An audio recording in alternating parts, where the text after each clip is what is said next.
Today we are discussing carbohydrate metabolism. Let's first take a look at the gut. When we ingest food, mechanical and chemical breakdown is used to break down food into smaller molecules. Carbohydrates are broken down into glucose in the small intestine. Today we are having a look at the absorption of glucose and how insulin is secreted and what happens when you have diabetes type 2.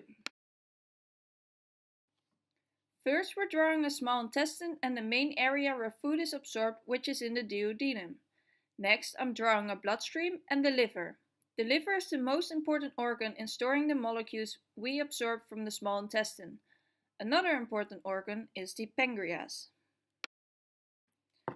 Just after we've had our meal, our blood glucose levels will increase. Nerves of the parasympathetic nerve system, which is responsible for the rest and digest activities, will sense the increase in blood glucose levels and will cause the pancreas to secrete insulin. In the duodenum, glucose is absorbed and taken up by the bloodstream, where it will travel to the liver. Within the liver, the glucose can be stored as glycogen via the process of glycogenesis, or it is oxidized and converted into pyruvate to produce energy in the form of ATP.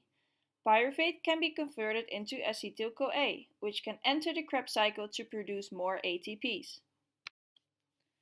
When there's too much glucose in the liver, which cannot be stored as glycogen or used for energy, this acetyl-CoA can also be converted into fatty acids, which can produce triglycerides.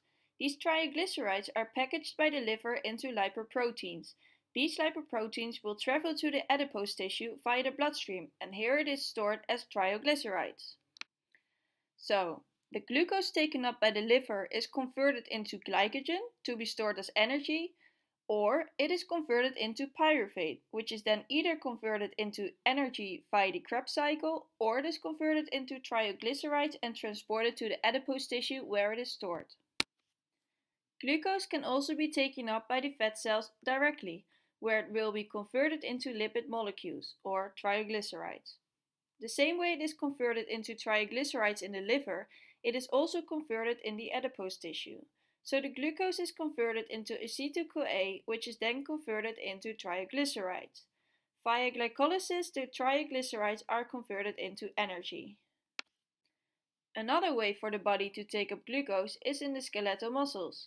Here it can be used to produce energy, or it is stored as glucose in the form of glycogen via the process of glycogenesis, just like in the liver.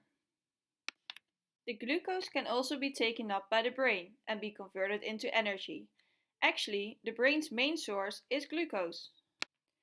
Next, we will be discussing how insulin is secreted and what diabetes type 2 entails. Diabetes type 2 is a disorder caused by a deficit in insulin secretion and action, known as insulin resistance. Here we see a blood vessel which contains glucose. When a person has type 2 diabetes, the amount of insulin present in the blood plasma is decreased. Also, the insulin that is present does not have the same effect on the cell's insulin receptor. This causes hyperglycemia, which means a persistent high glucose level in the blood. If we zoom in into the pancreas contains many glands and ducts. Clusters within these glands and ducts are known as pancreatic acineum. Around these pancreatic acinems are clusters of cells known as islets of Langerhans or Langerhans.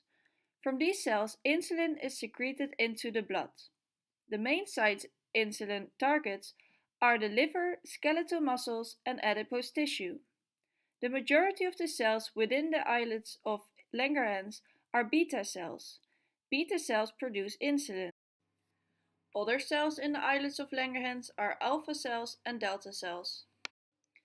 Now we will look at how beta cells release insulin into the bloodstream. This is a beta cell of the pancreas.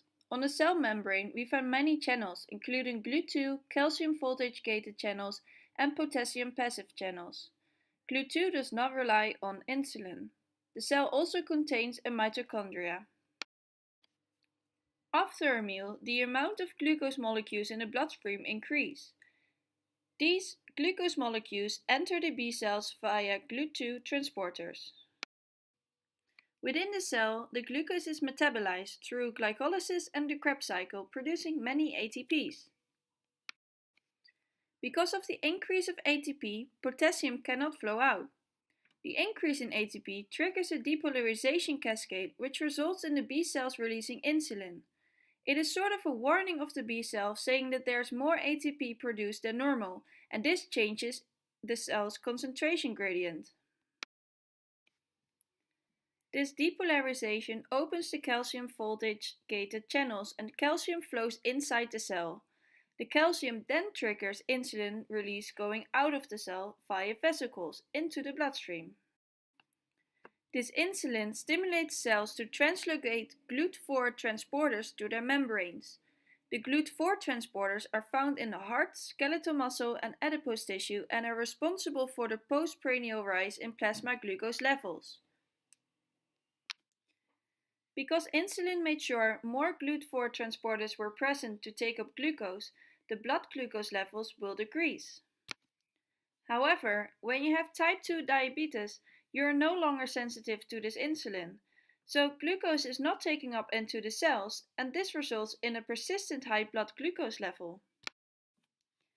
A person that has type 2 diabetes can be asymptomatic for some period of time. This means that the patient is carrying the disease but does not suffer from the symptoms yet. But other symptoms are having regular infections, fatigue, or blurred vision. Risk factors for getting diabetes type 2 are having an older age, when you are obese, having a family history of diabetes, having other cardiovascular disease risk factors, gestational diabetes, and polycystic ovarian syndrome. In this video, we've discussed what happens when glucose is in the bloodstream, and also how insulin is secreted to take up the glucose. Finally, we've discussed the impairments when people suffer from type 2 diabetes. We hope you enjoyed this video and learned more about glucose metabolism.